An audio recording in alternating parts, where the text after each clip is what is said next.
பச்சையா புழுகுறாங்க மேடையில். நீங்களும் அது நியாயம்னு பேசுறீங்க. ஏன்னா எண்டவர் காரும் இனோவாவை தவிர எதுவுமே இல்லைங்கிறாங்க.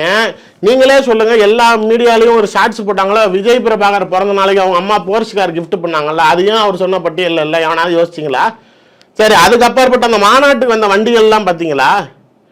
இவங்க அந்த பிரச்சார யாத்திரை ஆரம்பிக்கிறப்ப மட்டும் ₹1 ₹2 இல்லை 10 கோடிக்கு கார் மட்டும் எடுத்திருக்காங்க.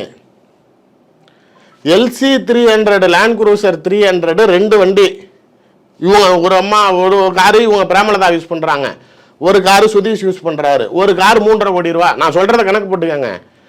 2 வண்டி 7 கோடி ஆச்சு. அடுத்தது டிஃபெண்டரு சிஎம் வச்சிருக்கிற வண்டி.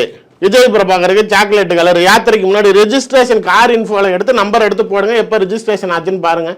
இது எல்லாம் இந்த யாத்திரை கிளம்புறதுக்கு முன்னாடி 3 பேருக்கும் நாளைக்கு 3 காரு ₹10 கோடி. இதெல்லாம் உன் லிஸ்ட்டில் எங்கே போச்சு? போர்ஸ் கார் எங்கே போச்சு?